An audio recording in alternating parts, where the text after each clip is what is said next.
If you haven't been able to tell over the last couple of videos and streams, I love monkeys.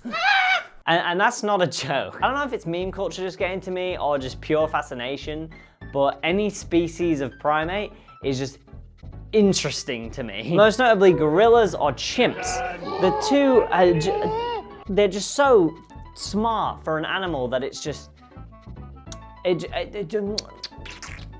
monkey go, ooh, banana. Initially, this video was supposed to be called Top 5 Monkeys in History, where I go through the top 5 monkeys in history. But whilst I was doing my research on said monkeys, one in particular primate caught my attention a little bit too much. And no, I'm not talking Harambe, God rest his soul. No, I'm not talking Travis, God rest his soul. No, I'm not talking Coco, God rest her soul.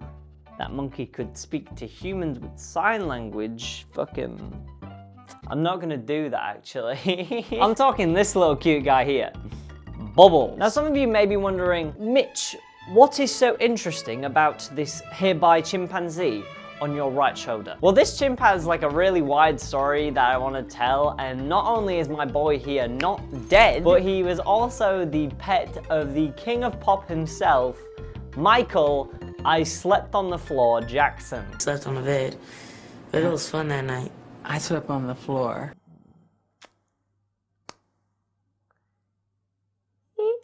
In 1983 in Austin, Texas, Bubbles was born in a research facility which main focus was animal testing. Until when he was 8 months old, he was picked up and purchased by Mr. Jackson himself and moved to his LA home and stayed with him whenever he was in town. Otherwise, he'd be with his trainer, Bob Dunn. Now, because chimps are one of the closest mammals to humans, Michael developed this sort of bond with Bubbles, closer than any other pet that Michael had, and Michael had a lot of fucking pets, holy fuck. And he took Bubbles everywhere. And I mean everywhere. Here's Bubbles sipping green tea with the mayor of Osaka, Japan. Oh my god, I want that monkey. By this point, Bubbles had been moved to Michael's new home, which he had purchased just before the Bad World Tour, the Neverland Ranch. I'm not gonna talk about Neverland Ranch yet. But on the ranch, Bubbles had whatever he wanted and needed. He had a bed in Jackson's room with him. He had his own wardrobe with his own clothes. He had his own movie theater, which constantly restocked candy in the candy shop outside the movie theater. Huh? Bubbles would also help Jackson with his housekeeping and also disrupt it. One housekeeper spoke of a time that she had to clean hurdled feces off the walls of Jackson's bedroom. Although this is really gross, we don't have any context to the actual situation. Maybe the housekeeper stole his bananas.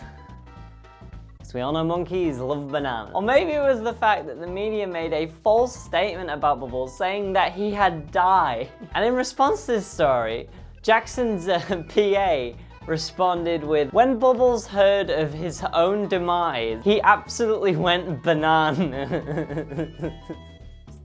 Now, because Bubbles spent so much time with the king of pop himself, he had to have picked up a couple moves. The monkey is not well, but he's moonwalking.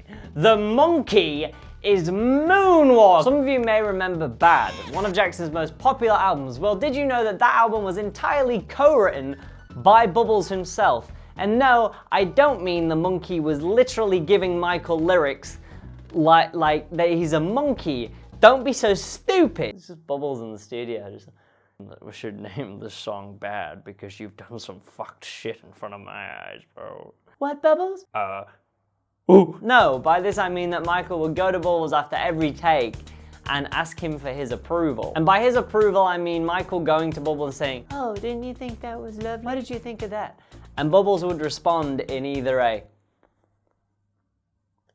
or he would just pull this face like he did on the Dick Clark show. Little monkey, look at him go. He's just chilling in his chair with his little overalls. And if Bubbles didn't like it, it didn't stay on the album. This was actually brought up once again when Michael was to record a duet with Mr. Freddie Mercury himself for a track called There's More to Life Than This. Now, if you're aware of Freddie Mercury's music, or you're a fan of it, or you just know it, when you just know about it, then you'll know that the original track of this song, it didn't have Michael on it. even though intentionally it was supposed to.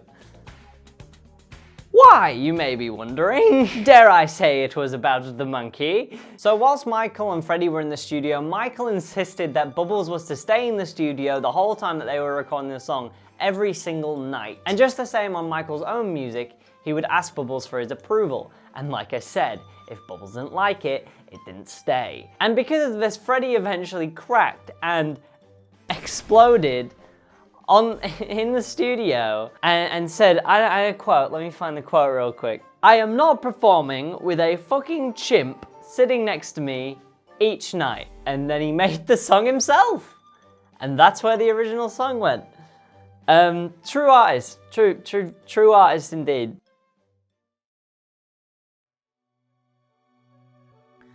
Now, because Bubbles was a monkey, there came a time where Bubbles had to go.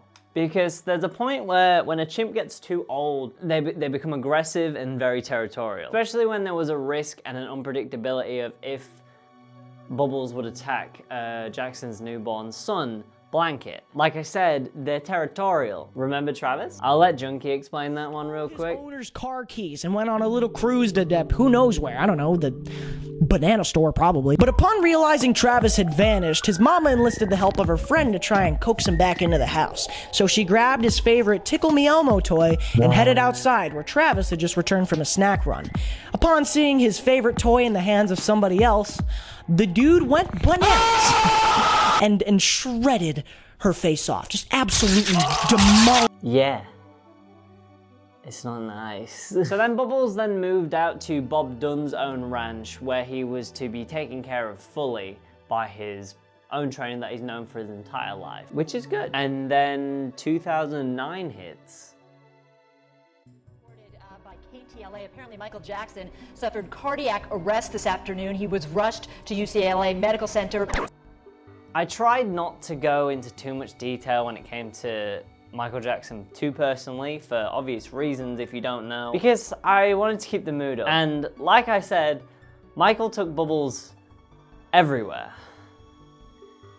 And I mean everywhere. If you've ever watched the 2003 documentary Living with Michael Jackson or the 2019 4-fucking-hour documentary Leaving Neverland, you'll know what I'm about to get into. Now, after Michael had to let go of Bubbles, and even after Michael's own death, that Bubbles had mentioned in very, very, very little detail in sign language about the word abuse. Never specifically saying that it was Michael doing it to him, or if it was Michael at all. Now, from my own personal understanding of Michael Jackson, I don't believe that Michael would have allowed Bubbles to have seen some of the stuff that went on. Which leads me to believe, in my own personal opinion, that Bubbles was abused himself. It was also mentioned by Jane Goodall, a famous primatologist, in a TMZ interview, saying that she actually met and spoke to Bubbles. When he was with Michael Jackson, he was being beaten. Did Michael ever teach him how to dance? Now, after being taken from Michael, it was actually reported that 3 months after, in December 2003, that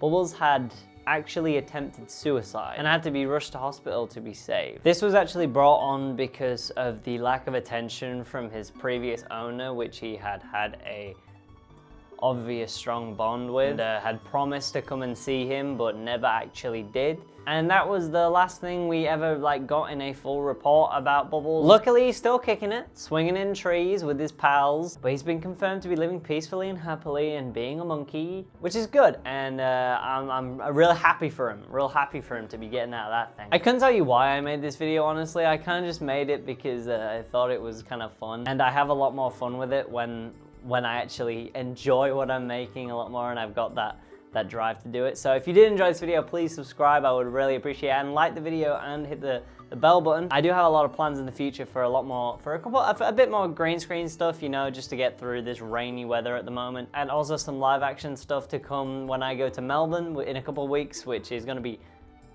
amazing. It's going to be a poggers moment. It's going to be a real poggers moment. It's going to be poggers. I make a video every week, so please stick around for that, and I'll see you guys all next time.